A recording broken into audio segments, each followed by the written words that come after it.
Story 1. The Vanishing of the Watseka Wonder.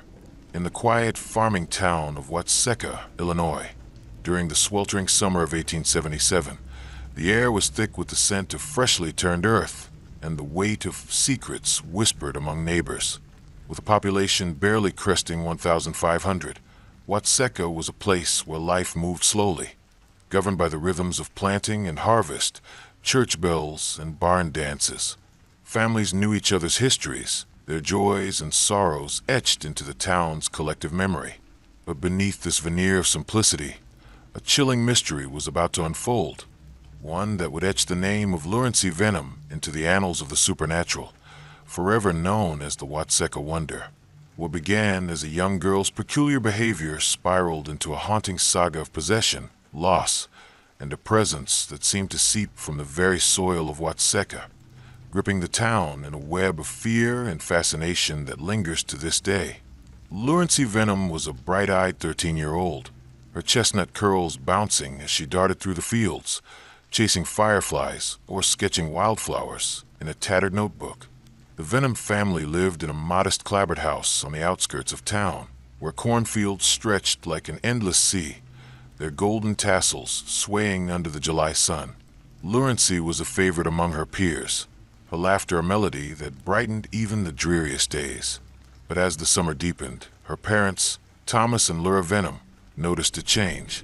Lurency grew distant, her eyes often fixed on some unseen point beyond the horizon, as if listening to voices carried on the wind.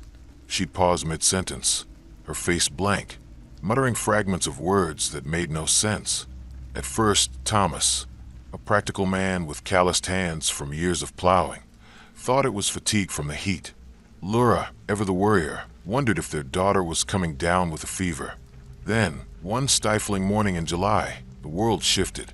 Lurency was in the kitchen, helping her mother knead dough.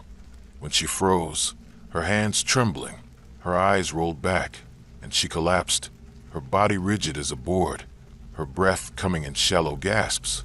Laura screamed for Thomas, who carried Lurency to her bed, his heart pounding as he watched her twitch and moan. When she awoke hours later, her voice was not her own, low, measured, and carrying an eerie calm that sent shivers down her parents' spines. "I'm not Lurency," she said, her gaze piercing Laura's with an intensity that felt foreign. "I'm Mary Roth." The name struck like a thunderbolt, ripping through the Venom household and setting the stage for a mystery that would haunt Watseka for generations. Mary Roth was a name etched in the town's darker memories.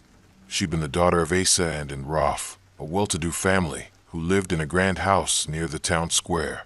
Mary had died in 1865 at the age of 18, her life cut short under circumstances that Watseka preferred to whisper about rather than confront. As a girl, Mary had suffered from violent seizures, her body convulsing in ways that baffled doctors. Some called it epilepsy. Others, more superstitious, spoke of demonic possession, pointing to her wild eyes and the strange words she'd mutter during her fits. Rumors swirled that Mary had taken her own life in a moment of despair, her body found in the family's barn, a rope around her neck. Others insisted she'd been driven mad by forces beyond human understanding, her death a release from some unseen torment. The Roths, devastated, rarely spoke of her, but their grief hung over Watseka like a shadow. Now, Lurency's claim to be Mary sent shockwaves through the town. She spoke with a confidence that belied her age, describing details of the Roth household that no outsider could know. A secret drawer in Mary's dresser where she kept pressed flowers, the pattern of a quilt and had sewn, the exact spot in the garden where Mary had buried a tin box of trinkets. Neighbors crowded the Venom porch, their curiosity tinged with unease, as Lurency recounted memories of a life she'd never lived. She recognized Mary's childhood friends, calling them by nicknames long forgotten, and described events from the 1850s with chilling clarity. When Asa Roth visited, his face pale and his hands trembling, Lurency ran to him, her arms outstretched. "Father," she cried, her voice breaking with emotion. Asa, a man hardened by loss, collapsed into sobs, torn between disbelief and the haunting possibility that his daughter had returned. The Venoms, devout Methodists who shunned talk of spirits, were at a loss. Their faith taught them to trust in God's plan. But Laurencey's behavior defied Scripture. She'd spend hours in Mary's voice, singing hymns the Roths recognized, or recounting private moments from Mary's life, like the time she'd fallen from a horse and broken her wrist, a story only the family knew. Reverend Baker, the town's pastor, visited, his Bible clutched tightly, and declared it the work of the devil. He urged an exorcism, his voice thundering with warnings of hellfire. But the Venoms hesitated, unwilling to brand their daughter as possessed. The town split into factions. Some saw Laurencey as a vessel from Mary's spirit, a miracle of the divine. Others whispered she was a fraud, a troubled girl manipulating a grieving family for attention. A few, the oldest residents, spoke of Watseka's land itself, claiming the fields held memories of older, darker things. Pagan rituals from before the town was founded, when the land belonged to the Potawatomi. Dr. E.W. Stevens, a local physician with a fascination for spiritualism, stepped into the fray. A man of science and mysticism, he saw Laurencey's case as a chance to bridge the gap between the physical and the ethereal. He met with the Venoms, his notebook filled with questions, and proposed a radical solution. Let Laurencey live with the Roths. He believed proximity to Mary's family might either confirm the possession or reveal it as a delusion. In February 1878, Laurencey moved into the Roth home, a stately house with high ceilings and portraits of Mary gazing from the walls. There, she slipped deeper into her role as Mary, wearing her old dresses, playing her favorite piano tunes, and tending to chores with a familiarity that stunned and Roth. She'd sit by the fireplace, recounting Mary's childhood with a wistful smile, her hands moving as if guided by another's memory, and, desperate to reclaim her daughter, treated Laurencey as Mary reborn, her eyes brimming with tears as she listened to stories only her lost girl could know. But the harmony was fleeting. Laurencey's episodes grew darker, her behavior more erratic. She'd wake in the night, screaming, her nails digging into her arms as if fighting an invisible force. She spoke of a dark place, a realm of shadows where voices called her name, urging her to stay. One stormy evening, she bolted from the Roth house, her nightgown soaked, and ran into the cornfields. The town organized a search, lanterns bobbing in the rain-soaked dark, until they found her curled near a creek, her lips moving in silent prayer. She muttered about the others, spirits or entities that wanted to keep her, her words sending chills through the searchers. Back at the Roth house, she'd stare into mirrors, claiming to see Mary's face overlaid with her own, the two blending into something neither could escape. Watseka's unease deepened. Children avoided the Roth house, claiming the air felt heavy, as if the walls themselves were watching. Farmers reported strange lights flickering in the fields where Laurencey had run, brief glimmers that vanished when approached. A local seamstress, widowed and superstitious, swore she saw a figure in white standing outside the Venom home, its face obscured by a veil of mist. Dr. Stevens, undeterred, documented every incident, his notes later published as the Watseka Wonder, a book that would cement the case in paranormal lore. But even he admitted the mystery defied reason. Was Laurencey truly possessed, or had her mind fractured under some unseen trauma? Perhaps abuse or illness no one dared name. The town's elders whispered of older legends, of spirits tied to the land from a time when the Potawatomi held ceremonies under the stars, their chants stirring forces best left undisturbed. By May 1878, Laurencey's episodes began to fade. One morning, she woke in her bed at the Roth house, her eyes clear, her voice her own. "I'm Laurencey again," she said, her words soft but certain. She returned to her family, but the girl who came back was a shadow of her former self. Her laughter was gone, replaced by a quiet reserve, her eyes darting to corners as if expecting something to emerge. She spoke little of those months, her silence a wall no one could breach. The Roths, heartbroken, accepted that Mary's spirit, if it had ever been present, had left. Watseka tried to move on, but the mystery lingered, a stain on the town's soul. In 1880, A farmer plowing near the Roth property unearthed a small box containing a locket engraved with Mary's initials and a journal page. Its ink faded but legible. It spoke of a pact with the unseen, a cryptic vow Mary had made before her death, hinting at her fascination with the occult. The find reignited rumors. Had Mary summoned something that lingered in Watseka? Latching onto Lurency as a vessel? Lurency married a kind merchant in 1882 and left Watseka, settling in Kansas, where she raised a family. She refused to discuss her time with the Roths, her lips sealed even to her children. The town never shook its unease. The Roth house standing empty, its windows dark. Farmers avoided the creek where Lurency was found, claiming the water ran colder there, even in summer. On windy nights, locals swore they heard faint laughter or the rustle of a dress in the fields, though no one dared investigate. The Watseka Wonder became a legend, a cautionary tale of spirits and secrets, whispered to children as a warning to stay close to home. Some say Lurency carried Mary's spirit with her, a silent passenger in her soul.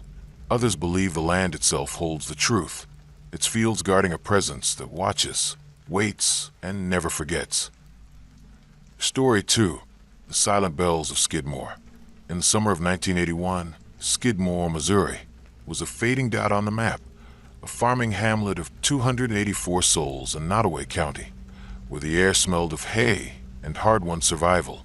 Main Street held a handful of weathered buildings, a diner, tavern, a post office, framed by fields that stretched under an endless sky. The townsfolk were a tight-knit bunch, their lives bound by shared harvests and unspoken grudges. But Skidmore had a shadow, Ken McElroy, a bully whose reign of terror had choked the town for decades. His death in a hail of gunfire was meant to free Skidmore, but it unleashed a darker mystery. A missing girl, a church whose bells fell silent, and a presence that seemed to rise from the earth itself. This is the story of Skidmore's unspoken pact and the horror that lingers in its empty streets. Ken McElroy was a towering figure, 6 feet 2 inches and 250 pounds, with a scowl that could silence a room. At 47, he was a known criminal, his rap sheet a litany of theft, assault, and arson. He'd rustled cattle, burned barns, and shot a grocer over a petty dispute, his shotgun blast leaving the man clinging to life. McElroy's knack for dodging justice, backed by cunning lawyers and terrified witnesses, made him untouchable. By July 1981, Skidmore was at its breaking point. McElroy faced charges for shooting another farmer, but his swagger at the courthouse suggested another escape. On July 10th, over 60 residents gathered at the American Legion Hall, their faces grim, their voices low as they debated how to end his tyranny. No one knows what was decided, but hours later, McElroy pulled his Silverado into the D&G Tavern's lot, his wife, Trenna, at his side. As he lit a cigarette, the air exploded with gunfire, over 40 shots from multiple rifles. McElroy slumped, blood pooling. His reign ended in a storm of lead. Trenna fled, screaming, but the crowd outside melted away, their eyes blank, their lips sealed. The silence that followed was louder than the gunfire. Police collected shell casings from 2 distinct weapons, but Skidmore's residents claimed blindness, their collective amnesia, a wall no investigator could breach. The case remains unsolved, a testament to the town's grim unity. But peace didn't come. 6 weeks later, on August 22nd, 17-year-old Wendy Gillenwater vanished. A shy girl with mousy brown hair. Wendy worked at the diner, her apron stained with coffee as she served farmers and truckers. She'd been on shift the day of the shooting, her eyes wide as she overheard whispers from the tense crowd. That night, she left work at 9 p.m., her backpack slung over one shoulder. Her rusted Chevy was found the next day on a dirt road near the edge of town, keys in the ignition, a single muddy footprint on the driver's side floorboard. Searchers scoured the fields, their lanterns casting long shadows. But Wendy was gone, her disappearance a wound that bled suspicion into Skidmore's heart. The town buzzed with theories. Some said when he saw the shooters, her knowledge a threat to the town's pact. Others whispered she'd been McElroy's secret mistress, targeted by his enemies or Trenna. who'd fled to Kansas after the killing. The darkest rumors pointed to the Methodist Church, its steeple a weathered sentinel over Skidmore's skyline. The church's bells, which had rung every Sunday since 1880, fell silent the week Wendy vanished. Locals reported hearing faint chimes at midnight, though the tower was locked, its ropes untouched. Farmer Earl Thompson, a gruff widower, swore he saw a figure in a white dress standing in the churchyard the night Wendy's car was found, her face hidden by shadow. Children began avoiding the church, claiming the air felt thick, as if the ground itself was breathing. By 1982, the church became a focal point of fear. Teenagers dared each other to sneak inside, their flashlights trembling as they navigated the creaking pews. They reported whispers from the shadows, words too faint to decipher, and cold spots that made their breath fog in the warm air. A janitor, sweeping the nave one evening, found a torn scrap of Wendy's apron behind the altar, its edges frayed as if clawed. He showed it to Sheriff Dan Estes, but the police dismissed it, saying it could have blown in from anywhere. The town's unease grew, its residents locking their doors even in daylight. In March 1983, a fire gutted the church, the flames roaring with no clear cause. Firefighters saved the steeple, but the bells melted into slag, their remains buried in a nearby field. A volunteer claimed to see a girl's silhouette in the inferno, her arms outstretched, her form dissolving as the roof collapsed. The bells, though gone, seemed to linger. Farmers swore they heard their mournful toll on moonless nights, a sound that sent dogs howling and children hiding under blankets. Skidmore never recovered. The population dwindled to under 200 by 1990. Main Street's storefronts boarded up, the tavern a husk of its former self. Wendy's case remains open, her mother, Clara, still hanging faded flyers, her eyes hollow with grief. Some believe when he fled, overwhelmed by what she'd witnessed, perhaps hitching a ride to a new life. Others think Skidmore's silence hid a darker truth, a vigilante group silencing a witness, or a cult tied to McElroy's enemies. A few old-timers spoke of the land itself, claiming the fields held older secrets, from Native American burial grounds to forgotten rituals that left the soil restless. The new church, rebuilt in 1985, has bells that ring hollow, their tone off-key. Locals avoid the old churchyard, where the grass grows unevenly, as if something beneath refuses to settle. McElroy's death was meant to free Skidmore, but it unleashed a mystery that clings to the town like damp earth, a reminder that some secrets are buried too deep to unearth, and some silences scream louder than any bell. Story 3. The Phantom of Old Cahaba. Old Cahaba, Alabama, in the summer of 1974, was a ghost town, its crumbling antebellum mansions and overgrown streets a haunting relic of its brief glory as the state's first capital from 1819 to 1826. Nestled along the muddy banks of the Alabama River, the town had been abandoned after relentless floods and the ravages of the Civil War, its population long gone, leaving behind a skeletal landscape of rotting wood, tangled vines, and whispered legends. The air was thick with the scent of decay, moss and river mud mingling with the sweet tang of wild magnolias. Once a bustling hub of cotton wealth, Cahaba was now a silent expanse, its streets echoing only with the hum of cicadas and the occasional creak of a sagging porch. Into this desolate beauty stepped Ellen and Tom Harper, a young couple from Mobile, drawn by their love of history and a thirst for adventure. They sought a quiet weekend camping among the ruins, but what they found was a spectral presence, a woman in white, bound to a betrayal so deep it stained the very soil. This is the story of the Phantom of Old Cahaba, a tale of love shattered by greed, vengeance that defied death, and a town whose secrets cling like damp earth, its shadows alive with a grief that refuses to fade. Ellen Harper, 25, was a librarian with a passion for Alabama's forgotten places. Her auburn hair was often tucked under a wide-brimmed hat, her green eyes sharp with curiosity as she filled leather-bound journals with sketches of crumbling courthouses and handwritten notes on lives long lost to time. She'd grown up in Mobile, her childhood spent poring over her grandmother's tales of the Old South, stories of planters and riverboats that sparked her obsession with history's hidden corners.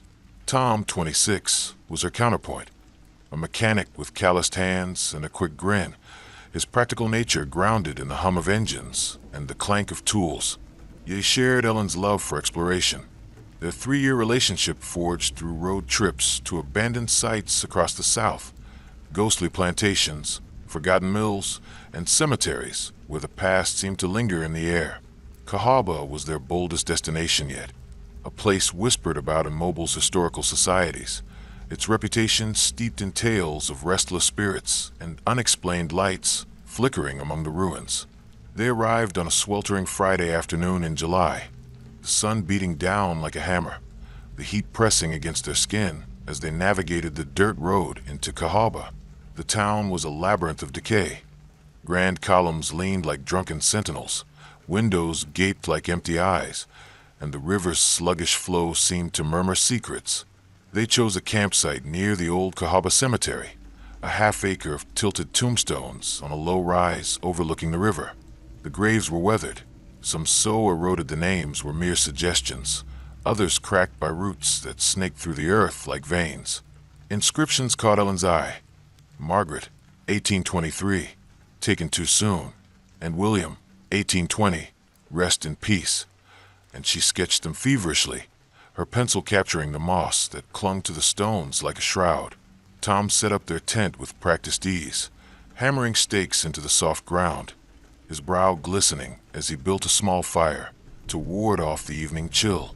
That first night was deceptively peaceful, the sky a velvet canvas studded with stars, the only sounds the crackle of flames and the distant croak of frogs along the riverbank. Ellen fell asleep with her journal open across her chest, her last entry praising the cemetery's haunting beauty, its silence a canvas for the past.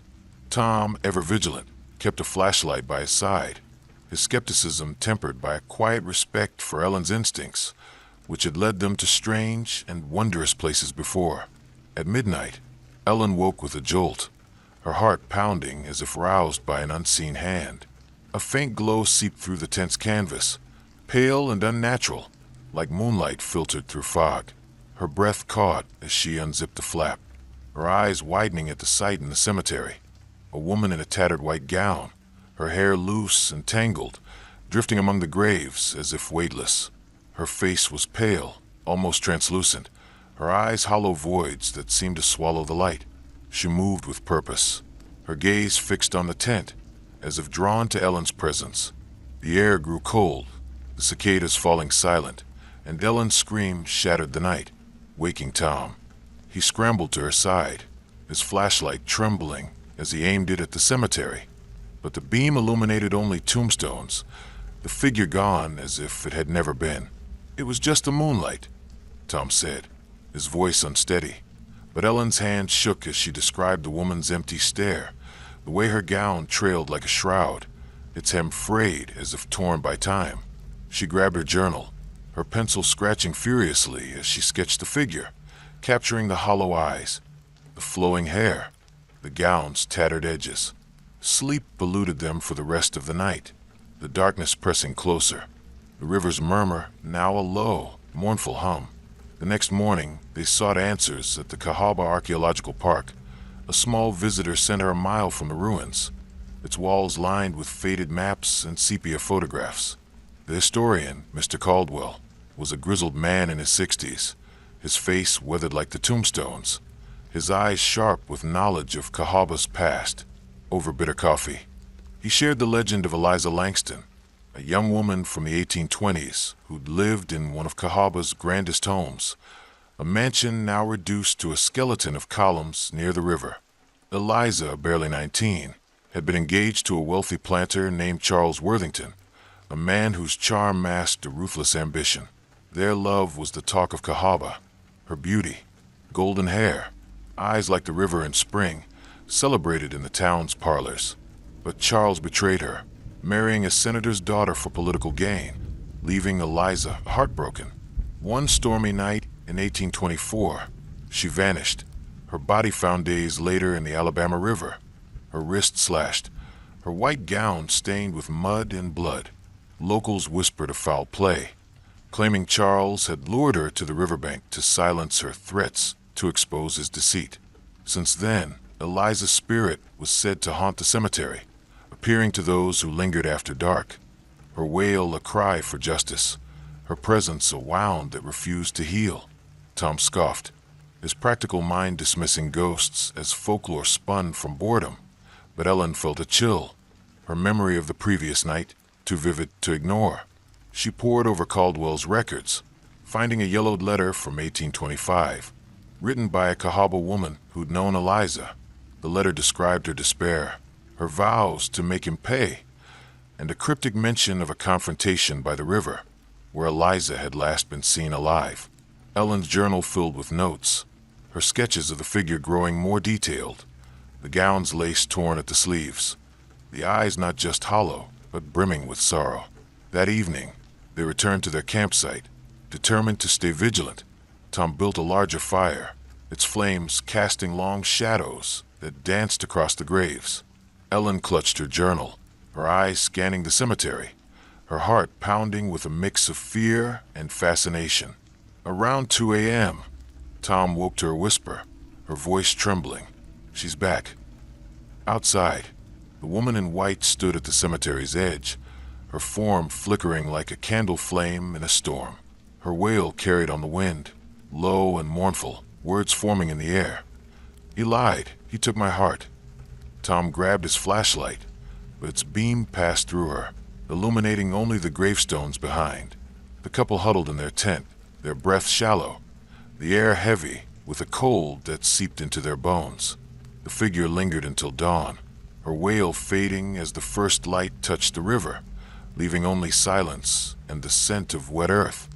They packed up at sunrise, their nerves frayed, and drove back to Mobile, the ruins of Cahaba receding in their rearview mirror. But the experience clung to them like damp cloth.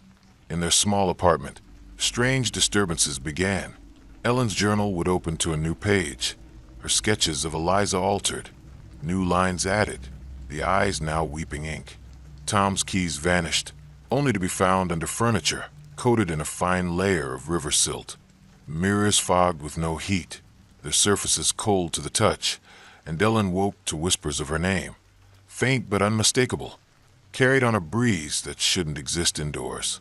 One night, she dreamed of the river, its waters pulling her under, Eliza's face staring back from the depths, her voice pleading, "Find me." Tom, too, was shaken, admitting he'd seen a shadow in their bathroom mirror, a fleeting glimpse of a woman's silhouette. Desperate, they contacted Ms. Delphine, a local medium known in Mobile's occult circles, a wiry woman with silver hair and eyes that seemed to see beyond the veil. Delphine agreed to visit Cahaba, sensing a story that needed telling. They returned to Cahaba a week later, Delphine leading the way to the cemetery. The air was heavier now, the river's murmur louder, as if the town itself was waking. Delphine walked among the graves, her hands tracing the air, her lips moving in silent prayer. She stopped at a cracked tombstone, its inscription barely legible. Eliza Langston, 1805 to 1824, beloved daughter.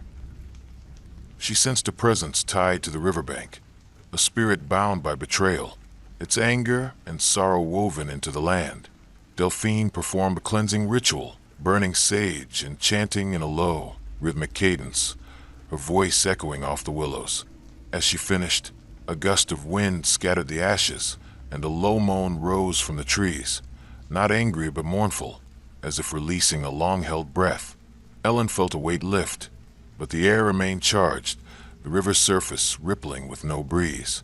Delphine warned them to never return, her eyes grave. She's at peace, but the land remembers. The disturbances in Mobile stopped, but Ellen and Tom were changed. They moved north to Birmingham, leaving their journals behind, unable to shake the feeling that Eliza's eyes followed them.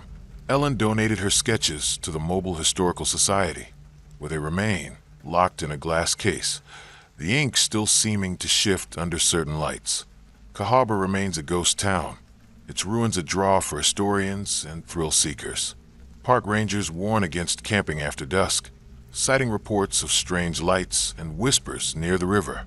In 1980, a hiker found a silver brooch near the cemetery, engraved with Yell, its clasp bent as if torn off in a struggle. Locals believe Eliza's spirit still wanders, her gown trailing through the ruins, her wail echoing on stormy nights. In 1995, a group of students camping near the river reported a figure watching them, her eyes glowing like twin moons. One student, a history major named Clara, found a soaked letter in her backpack the next morning. Its ink smudged but legible, he lied. The paper smelled of river mud, though Clara swore she'd never gone near the water. Cahaba's streets are quiet now, its mansions crumbling further with each passing year. The river runs deep, its currents hiding secrets that surface only in the dark when the wind carries a woman's cry, her voice a lament for a love betrayed.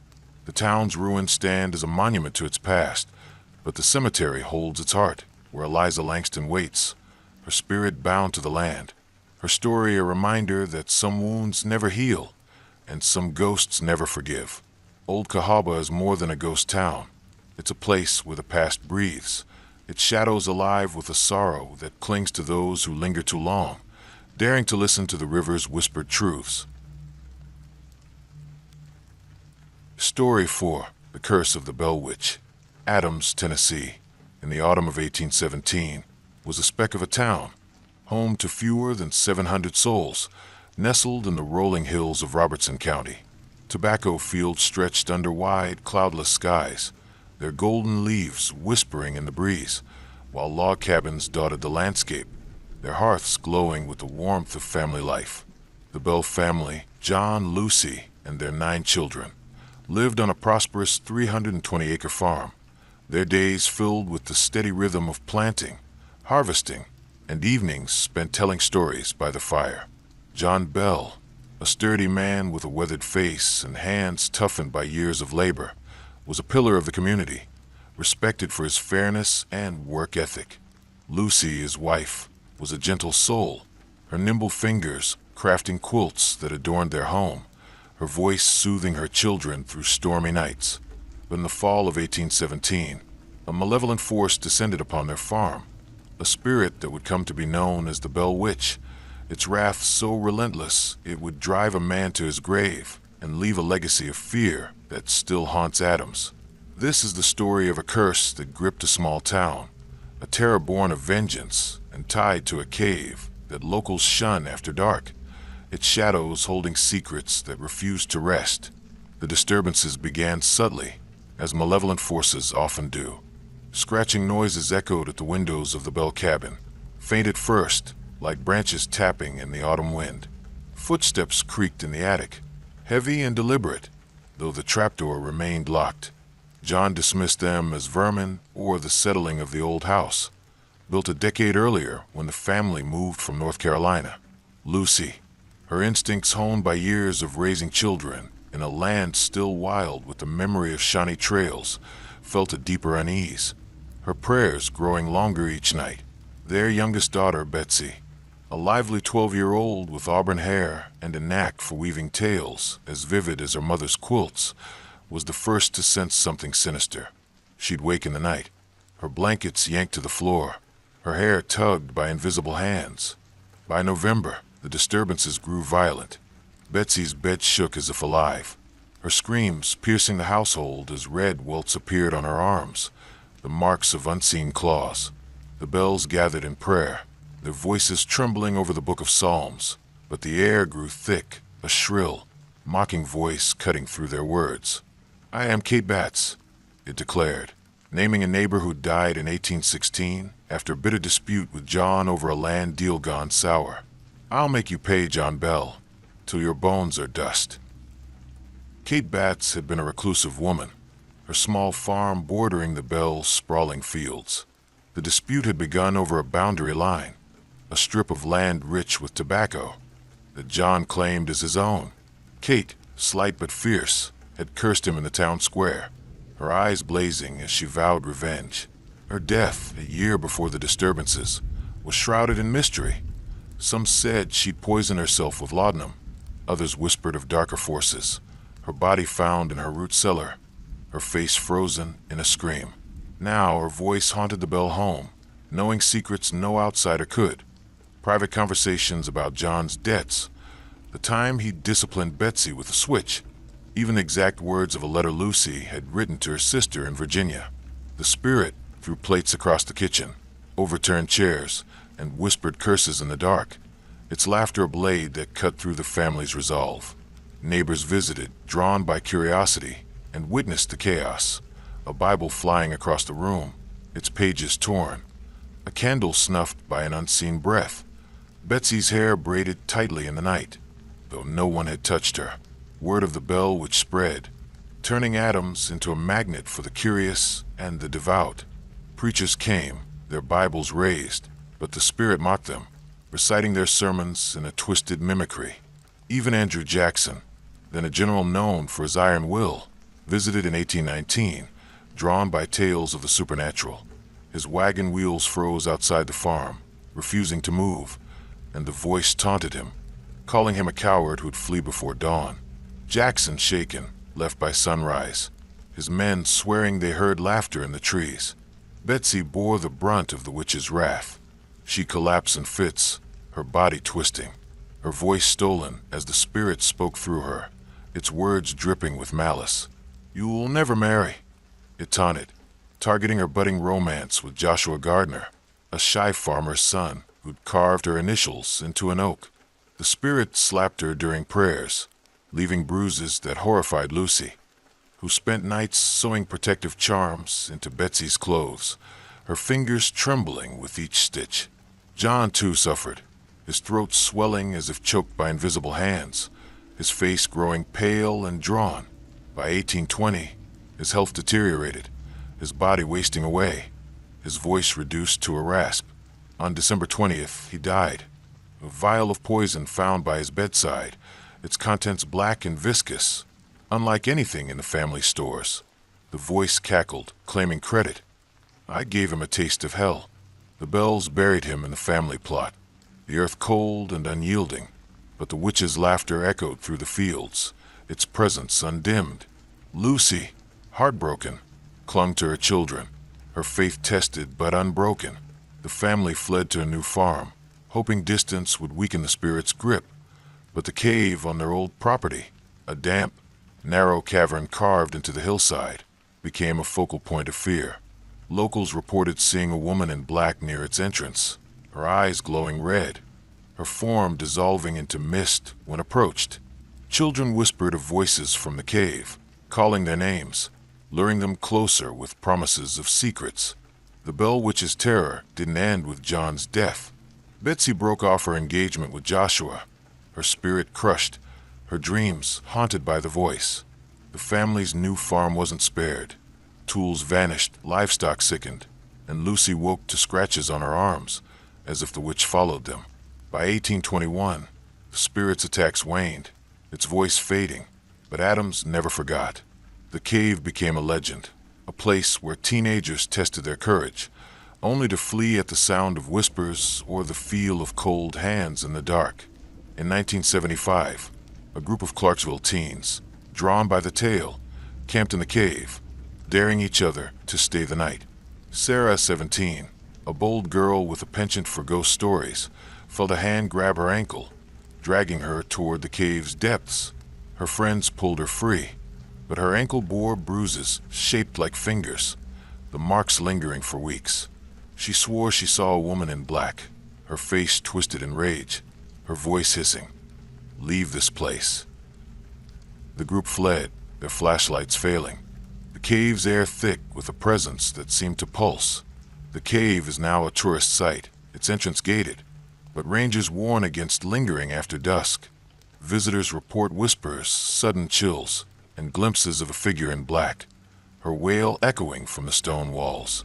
In 1985, a local historian, Mr. Thompson, found a bundle of letters in the cave, tied with twine, their ink faded but legible, dated 1816. They were written by Kate Batts, detailing her hatred for John Bell and a vow to curse his blood. The letters hinted at rituals performed in the cave, offerings to forces older than the town, tied to the Shawnee who'd once walked the land. Some say the witch was Kate's vengeful spirit. Others believe it was a darker force, perhaps stirred by those rituals, using her name as a mask. Adams remains a quiet town, its fields unchanged since the Bell's time, but the cave draws thrill seekers, its shadows hiding a presence that refuses to rest. Locals avoid it, their stories of strange lights and disembodied voices keeping the legend alive. In 1990, a farmer reported seeing a woman in black near his barn, her eyes burning red, her form vanishing when he approached. His crops withered that season, his dreams haunted by a voice that whispered his name. The Bell Witch Cave stands as a monument to the terror, its damp walls etched with the fear of those who've entered. Some believe the witch still lingers, her curse tied to the land, her rage undimmed by time.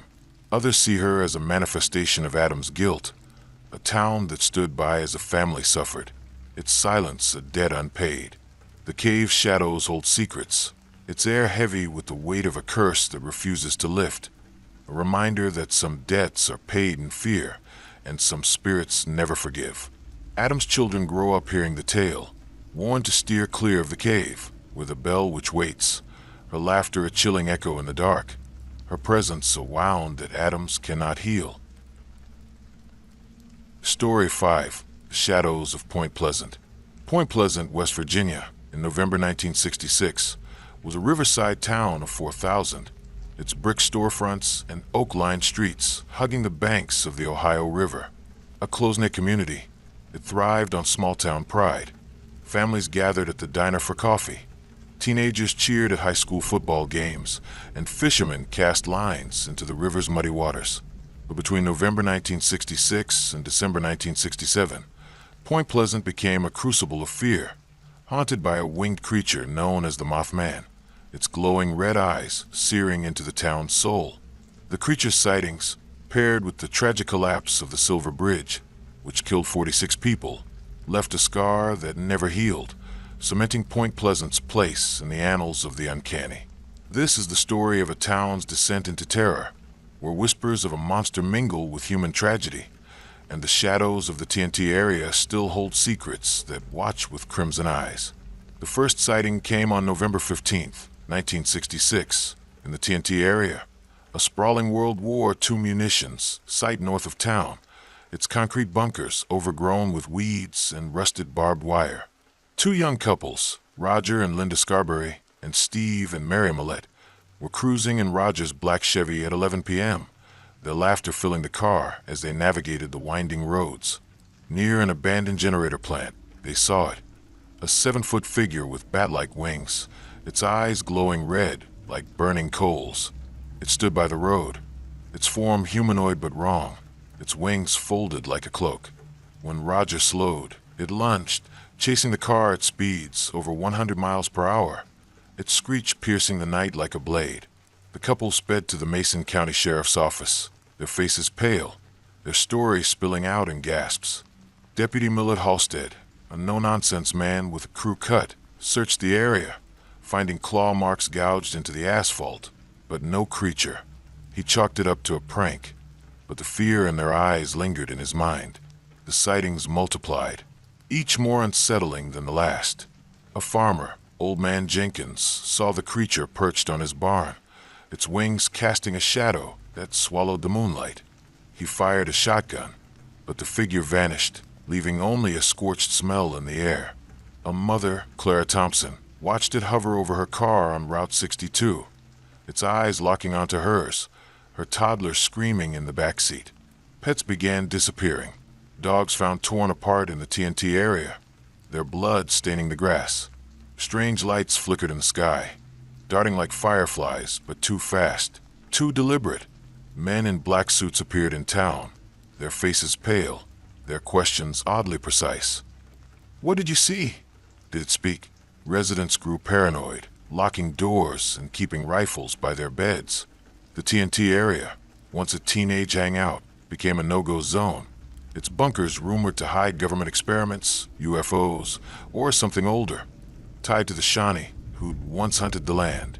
Connie Carpenter, a 19-year-old waitress at the Point Pleasant Diner, became a focal point of the mystery. On November 27th, She saw the Mothman outside her home on Maple Street, its wings folded, its eyes burning into hers. She collapsed, her head pounding, and suffered migraines for weeks, her dreams haunted by a voice that wasn't her own. "A great fall is coming," it whispered, its words cold and final. Connie confided in her uncle, Harold, a bridge worker who dismissed her fears, but grew uneasy when she described the creature's gaze. The town buzzed with theories. Some called the Mothman a mutant, born from the TNT plant's chemical leaks. Others saw it as a demon, stirred by the land's bloody history. Shawnee battles, Civil War skirmishes, and unmarked graves. The local paper, the Point Pleasant Register, dubbed it the Mothman, its headlines fueling fear and fascination. Churches held vigils, preachers warning of judgment, while teenagers dared each other to visit the TNT area, their flashlights trembling in the dark. On December 15th, 1967, the Silver Bridge collapsed during rush hour, its steel frame buckling, plunging cars into the icy Ohio River. 46 people died, including Connie's Uncle Harold, whose body was never recovered. The tragedy stunned Point Pleasant, the town's grief compounded by the eerie timing. The Mothman's sighting stopped that day, as if its purpose was fulfilled. Some called it a harbinger, its red eyes a warning of disaster. Others believed it caused the collapse, its presence a curse. Journalist John Keel arrived in 1970, his book The Mothman Prophecies weaving together witness accounts and local lore. He uncovered the story of Thomas Urey, a salesman who'd seen the creature perched on a telephone pole days before the collapse, its eyes glowing as it stared at the bridge. Urey's diary, found in his attic years later, described a vision of water and screams, a premonition he'd ignored. Keel also documented a 1967 fire at the TNT plant, where chemical drums had leaked into the soil, their contents glowing faintly at night. He speculated the Mothman was a product of toxic waste, a mutated bird or something stranger, a being from another realm, drawn to Point Pleasant's pain. The town tried to heal, but the fear lingered. In 1978, a group of teens, led by 16-year-old Mark Reynolds, explored the TNT bunkers, drawn by tales of the Mothman's return. Inside Bunker 13, a concrete dome half buried in earth, they heard a low hum, like a heartbeat in the walls. Mark felt a pressure in his chest, his flashlight failing as the air grew cold. Red eyes appeared in the dark, unblinking, and the group fled. Mark's dreams haunted by wings and a voice that whispered, "Stay away."